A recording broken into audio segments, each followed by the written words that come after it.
with whom to build a house. Death to all that which has been too difficult to bear and has kept you in bondage. Death to it.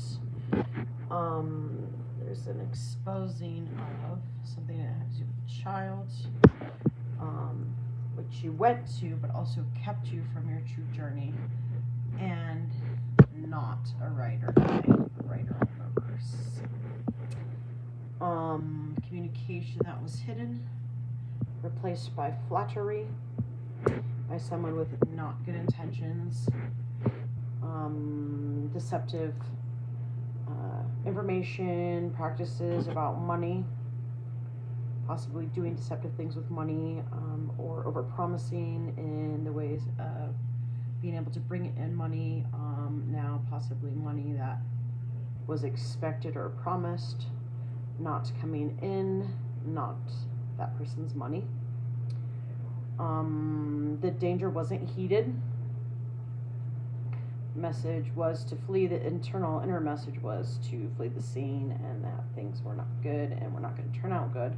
However, there was a whole lot of deception that came back in the way of that. It was met with deception. Any desire to leave, any red flags were met with conniving deception. However, the new beginning is met with the real star, and that is with whom you are meant to build your house. With someone that is a muse. It's a sort of unexpected twist of events, and will actually provide true happiness and an actual true helpmate.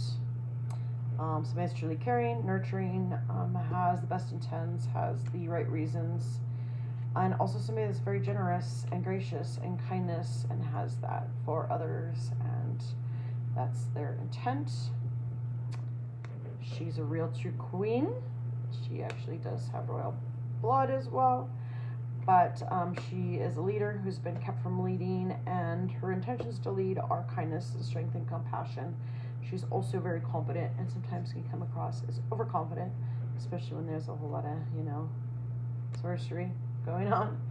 And she's actually a sage as well. She's honest, she's blunt, she finds out the truth, and she draws from a place of true knowledge.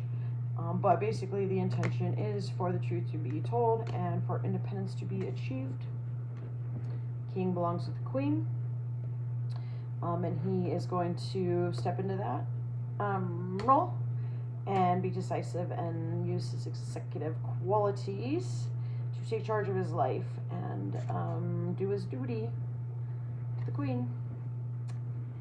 Also, he is a storyteller and is gifted with words and a writer. And that's his driving force. And the words that are the weapons, but the strongest weapons on this earth, and therefore have been sort of like also attacked, thwarted.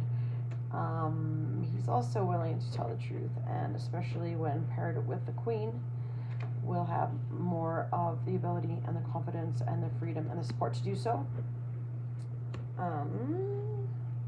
They're both magicians, I feel like, that approach life and what they do with meaning and a certain process, a certain strategy, which some might not be able to understand and find to be a bit crazy and silly, but when the whole thing plays out and the story is told and it's all woven, it'll make sense, a lot more sense, and it'll be a story that speaks of the heart and tells of the heart, and a whole lot of more like gentleness, I believe, will be achieved. I feel like some grace and gentleness have been used throughout the craziness situation, but it's going to be balanced, I guess, in the way I should do. And they're both one another's heroes, but the muse is the hero, and they both have similar goals, similar convictions, and when paired with one another and their gifts, their spiritual gifts, it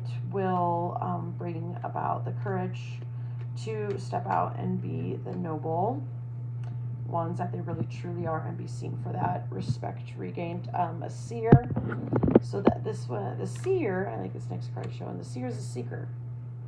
The seeker is the seer. I feel like that's like almost like backwards, but the seeker is the seer. You seek and then you see. Or maybe something was seen but didn't want to be sought out, but now let's switch it to where the seeker is the seer and the weaver and the hero. Very insightful, free thinking, and that's kind of like what it's really all about, is freedom to think for yourself and how important that is, and how much that needs to be shown and displayed for the next generations to step into that, to be able to seek answers and on their own, and not necessarily be told what to do and how to do it, but they'll have the desire to seek. And it'll bring a lot of hopefulness and sensibility to the picture of things. The seer is wisdom, and the wise ones, the bird, the king and queen, are seers. They're birds, and they are insightful. They see things from an elevated view. They have a bird's eye view on things, and the intention is to guard things and to be keepers of that which is upright, that which is righteous, that which is divine, and that which brings about a unifying strength, and they have it within them. She's a prophet, a divine prophet, and that one also says be a seer and use your influence well and feel all of the humanness and spirituality you have in you. So that's like just kind of like confirmation I see, but the prophet is a warrior and the warrior is a prophet, and there's the hero again.